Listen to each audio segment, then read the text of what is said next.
back to Breaking Black Podcast. I have a special guest. You all asked for it. You wanted a man's opinion on the show. Al is going to be joining us. Now, as you know, the audience has made many requests to have a male's perspective on the show. So today we're going to do something really important, which is to get the male's perspective on a lot of different topics that we like to bring up on our show.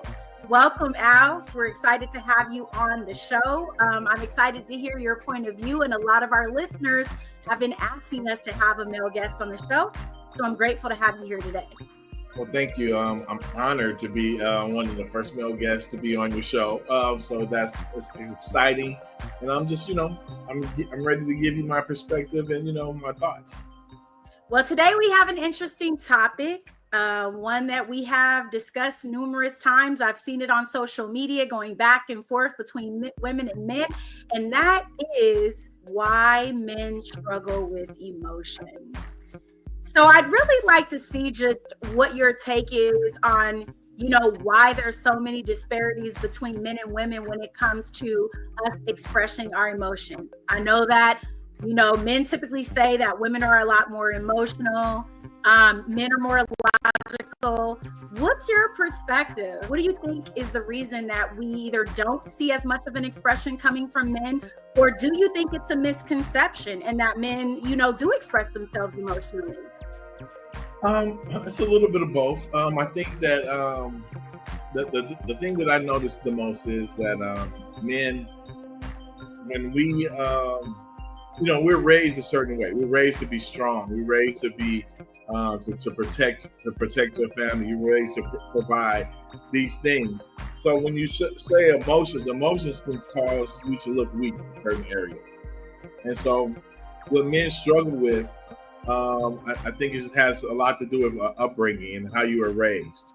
And I think that when then too, when you're young and let's just say in your teenage years, you're going up to your young adult years, as a young man, you might express your feelings to someone, and people, and that person might have turned that against you at one time, male or female. I want to be clear on that, because you can have a man do the same thing as a woman can do the same thing as well.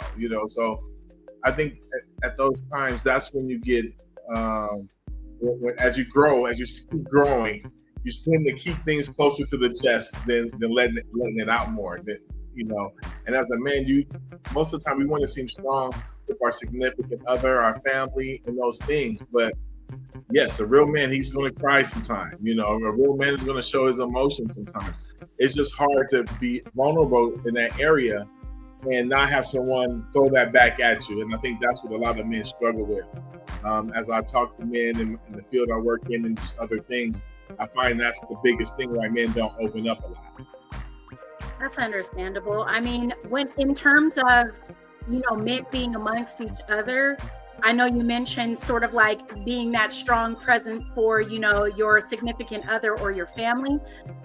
When men get around each other, and they're just kind of in a safe space around each other, do you feel that pressure still exists with kind of upholding sort of like, that strong men mentality? Or do you feel like that's a safer space where men are able to kind of speak to each other and kind of let their guard down and open up maybe emotions that they may not explore or share with, their significant other or their family?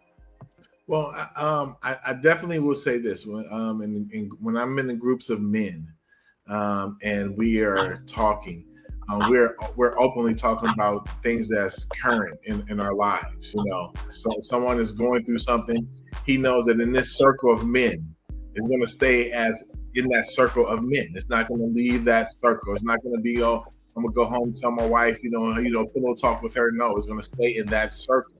And it's just a safe space for him to talk and be who he is. If he's vulnerable, if he's feeling like, he's emotional, he wants to cry, it's okay, because a lot of men don't have that outlet. And that's the biggest thing. When you don't have that outlet, you don't know where to go and release some of this energy that you have. That's when you start keeping it inside, and next thing you know, it's affecting your health, it's affecting your life, it's affecting your family. So every man needs to have somebody they can talk to. I don't care if it's one person. You need somebody to talk to where you know that you're not feeling judged, or and they're not going to bring that back up to you again in a different time or a different manner. You know, those things are important for men, and when you don't have it, that's when you see men going off the little, just showing their emotions in a negative way instead of a positive way. Speaking of the negative and the positive, I happen to see this video online. So I'm going to play this video, and I would love to hear your thoughts or your perspective of what this gentleman had to say about the expectations regarding men and their emotions. We're now teaching the new generation of men that they don't have duty and they can just act on their feelings and act how they feel, and they don't have to act as a man should. Do you know what happens when you get men who just act how they feel? You get school shooters, you get violence, you get rapists. Men who do not control their emotions are dangerous. If you find a man who is stoic, he's not going to hurt people. He's going to sit and think about his actions very carefully, and he's going to be a good man who protects and provides for his family. You find a man who just acts out on impulse and does whatever he feels like, you're going to find a dangerous man. Sitting here telling men to cry more and act with their feelings and it's okay to feel this way, that way, etc., and have no self-control. That is why we have the problems we have in the world. What are your thoughts about some of the things that he said in terms of like impulse control? Well, I was actually going down what I said previously. You know what I'm saying? When you have a guy who can't express himself and doesn't know how to assess his emotions and what he's going through, you get that type of behavior. You get a guy who's erratic, a guy who can't control himself, and then then you find the negative things that come out of that. But a guy who can release these things, and he did mention, you don't want a guy who's crying, this and that. Now, everyone releases their emotions different ways. And I don't look down on a man because he's shedding a tear. I think that actually takes a stronger man to shed a tear in front of other men. So that's a big thing to me right there. But he's right when it says that if a man can't control his emotions, if he can't control his feelings, you know what I'm saying? That's when you got an erratic man and he's unstable. But if a guy who can express himself and express himself in a positive manner to get his emotions out, so he doesn't act in an erratic manner, that's a real man who can, who can process something. A man is not going to go out and just do something without thinking about it. So if he goes out and just says, you know what, I'm about to do this, and he didn't think about it, he's irrational, he's uncontrollable already. You know what I'm saying? And so that guy's not thinking, he doesn't have nothing going for him if he's thinking that way. He has his family. I don't know if he has family. I don't know if he has a career. I don't know, where he's living. I don't know if he has these things if he's acting that way, because a guy who's conscious of his behavior is caring about his life and the things that's in his life. And those are the things, his family, his career, those things are important to get him, for him to be able to do the things he wants to do as a man. There's a popular podcast that I watched, and they happen to have a guest, and one of the guests that appeared on the show was basically a woman who comes from the perspective that she basically kind of champions women being in environments that are held in leadership by women.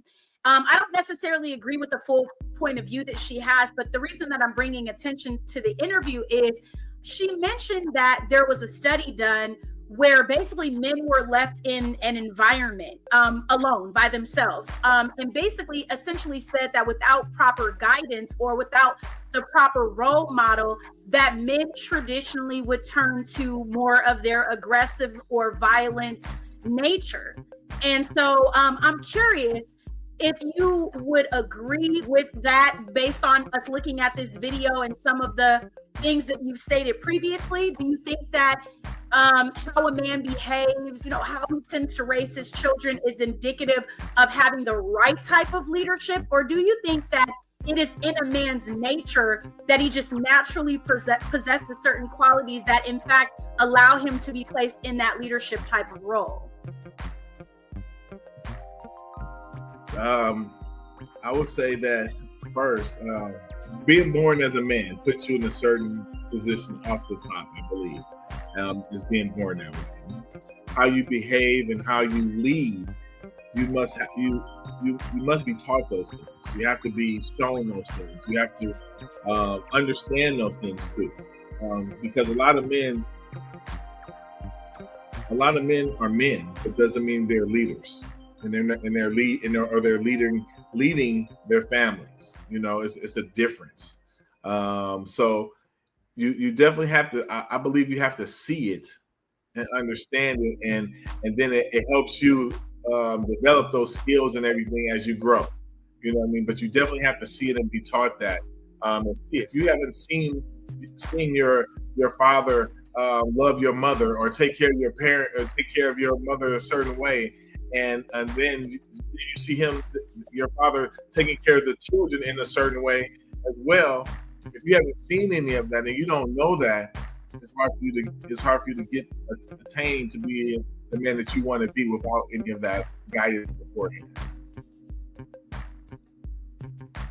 If you were talking to a younger brother, a younger man who maybe didn't have the privilege of growing up under male leadership or didn't have positive male role models, in their life, something to emulate or model behind, what is a piece of advice that you might give to maybe our younger listeners, or even maybe our older listeners who, maybe parenting from that space where they haven't been shown or had the opportunity to learn from a role model? What is some advice you may be able to offer to someone who could be struggling in the area where they don't see, a proper role model or proper male figure? I would say, if you don't see that, I mean, if you don't have a chance to see anyone show you those things, then I would start with you building yourself up. I would start with education. I would start with, expanding your mind, trying to be a better version of you. Because if you don't have that, it's hard to take in certain things, and then you're going to learn a lot of those things on trial and error. And so, growing up doing trial and error makes things a lot more difficult for your life that you have to go through than if you were taught something. You know what I'm saying? At a younger age, or you've shown something that you see consistently in your life, your parents, your father, your mother, the kids, you see these things consistently, you inherit those things, as you get older. But if you don't, it's kind of on you to kind of learn. You know what I'm saying? It's kind of on you to educate yourself so you can be the best version of yourself. You're going to have to learn through trial and error. But with education, it won't be as difficult for you, and the person that you're with, it won't be as difficult, you know what I'm saying, to put them through the same trial and errors that you're going through also. They have to go through Well, you heard it here. So if we have any male listeners out there, I'd love to hear your perspective on the video that we played earlier, and your perspective overall. If you think that maybe you might be, misrepresented in terms of how men express their emotion, or maybe you feel like you haven't had the benefit of learning from a positive role model or positive male figure in your life, and you want to share sort of what your experiences are in doing exactly what Al said, kind of self-reflecting and working on self and building yourself up. We'd love to hear from the audience out there. Make sure you drop us a comment. Let us know what you think about the episode.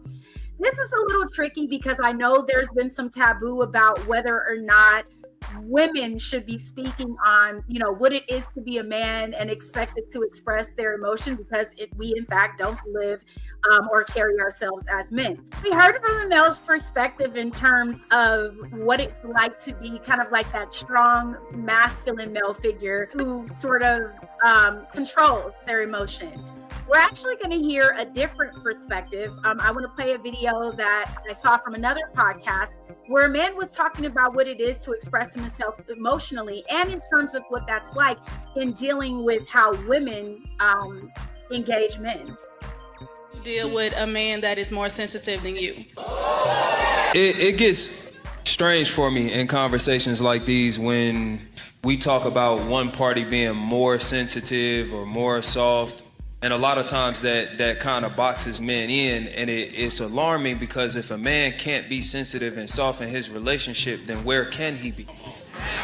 Like I don't know too many men that don't want to take their guard down with their old lady.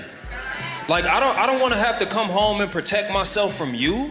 Like, do you know what I gotta go through out in the world, and then to have to come home and guard and tiptoe with you because I can't be vulnerable? Like, even when we use the word soft, bruh, a man being hard all the time will destroy him. Get you a man that gotta be hard all the time and see how he handle you. Brother, a man has to find softness in himself to properly handle those parts of you. Empathy is like a huge quality that's necessary for a healthy partnership. And in order to empathize, one almost has to see oneself. And if a man can't see himself in your emotions, if he can't see himself in your softness, then again, what do you think he's going to do? So when you talk about not wanting a man that's more sensitive than you, that's you falling into training that cuts pieces of a man off. And then you complain about those pieces being missing when he show up at your doorstep. Wow. My guy was on point. He said a lot of good things. And one of the biggest things he said is you should be able to let your guard down with your lady. You know, your lady, your wife, your girlfriend. Those are times that you should be able to let your guard down.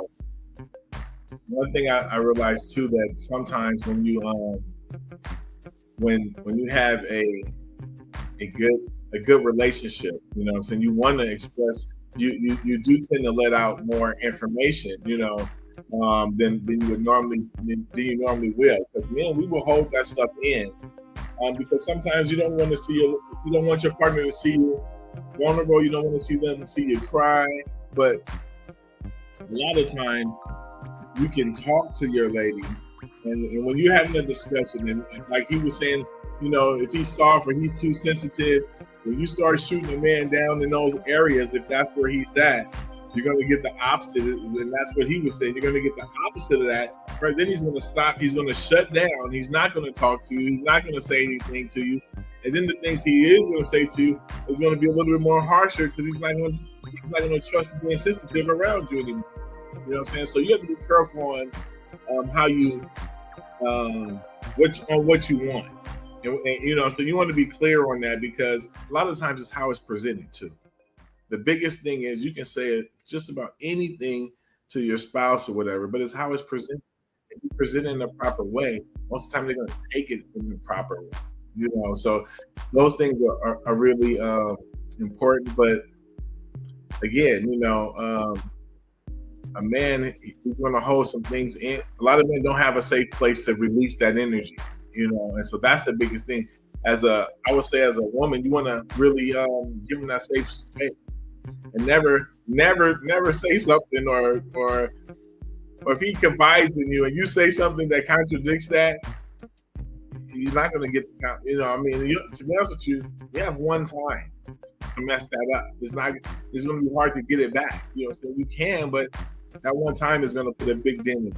You know what I'm saying? So those things you should be careful about, because men don't open up. So if you do open up, you don't want to, you know, push him away. You know, you want to let him be able to do that with you. That's where you find, like, for women, that's where you find a lot of your intimacy right there.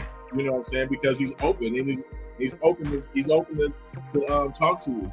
That's when then you comfort him, you caress him, you cover him. He's going to be more open to do this with you because he feels a safe place. And then he's releasing that energy out like, man, this has been on my chest for a while. You know, wow, I can talk to my lady about this, and I'm not getting judged. You don't feel that I'm a less of a man or these things. And so then he's going to open up and give you more. You know what I'm saying? Then you see the connection starts coming even closer. You know, so, you know, just, you know, be a little patient. You know, we take a little while to come around, but we do.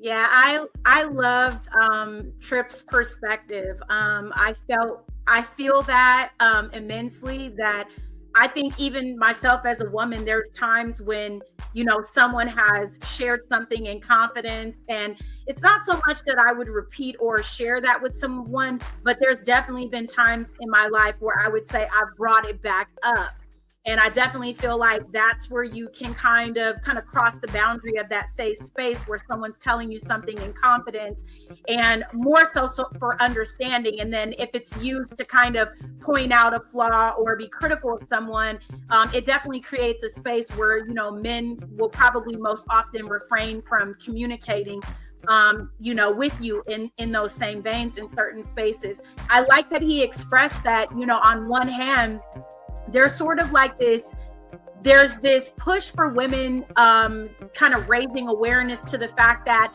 men are quote unquote emotionally available. But while they're stating that, they are also creating difficulty with saying that they don't want a man to be soft, or if he's not representing a certain level of strength, or if he cries too much, or he complains too much, or expresses himself too much. And so it's kind of like, well, which is it, right? Do you want someone that's going to be open to you emotionally and emotionally available, or do you want someone that's going to recoil and refrain from communicating with you? And I think you hit the nail on the head with saying that, a woman also has to provide her partner with a space that facilitates that, and that offers a safe space for that to happen, and encourages that. So I agree with you. Do you think that has a huge bearing on the success of a relationship? Do you feel that a man can be in a relationship with a woman who isn't facilitating that, and it's something that allows them room for growth where they can work on that? Or do you feel like if a man is with a woman and she's lacking that particular characteristic, she's not allowing him a space to communicate, she's not allowing him a safe space to express himself, or when he does, she's throwing that information either back at him or sharing it with someone else? Do you feel that those kinds of behaviors are teachable or coachable? Something that you can communicate through? Do you think that that's something that women have space or room to work on? Or do you feel like that's one of those characteristics that's kind of like a make or break relationship quality? Well, what I would say is, if a woman is not having that safe space for that man, and she's throwing things back in his face, and she's doing those things, your relationship is on the rocks. I'm just going to tell you that right now. I'm just being honest, because once a man walks outside the door, the world is against him right then and there. I tell my family, my wife, my daughter, who's in our home still, you're safe here. You know this. When you walk out the door, I'm worried about you once you walk out that door, because I can't be there every time that wherever you're going. I can't protect you while you're out there. You know what I'm saying? So the safe place is at home. So if she's doing that, she's being destructive in her relationship. If she's talking to other people about what he talked about, that is the total no-no. I mean, that he's not going to never talk to you about anything again. I can tell you that right now with confidence. Now, you can fix it. Anything is fixable to me. I believe you can fix anything. But it's how hard you're willing to work on it to fix it. Because a woman can change her ways. And when in any relationship, there's going to be someone up here and someone maybe a little bit lower here in the area, vice versa in different areas, okay? Now, a good relationship, you guys are going to work to make it right. You know what I'm saying? Nothing is always right or perfect, you know what I'm saying, in a relationship, so you have to work at it. You know, a relationship is a job. That's 24 hours. Your personal job might be 9 to 5, but a relationship is 24-hour job. So you have to want to work on it first. If you don't want to work on it, just leave. Just move on, because you're wasting everybody's time. But if you're willing to work on it, anything can be fixed. You know what I'm saying, in a relationship, but you have to be willing to work and put the work in and the effort. So it can be fixed. It's not a deal breaker, but I tell you this, if you're talking too much to other people about your man's issues and and what he's talking about and he's expressing to you, it's going to go downhill really fast. You know what I'm saying? And sometimes you can't bring that back depending on what you said. So that's the thing you want to really be, cautious of, pay attention. Well, ladies, you heard it here first. That's something that we definitely need to be mindful about in terms of our relationship. It's been a great conversation, and I'm sure that we're going to have more in the future. I do want to thank Al, who is our guest speaker on the show. Please make sure that you tune into Breaking Black Podcast on YouTube, Spotify, iHeartRadio, Apple Podcasts, Patreon, and Pandora. And make sure you follow us on all social media. We are on TikTok, Facebook, Instagram, and Twitter. Stay tuned for more.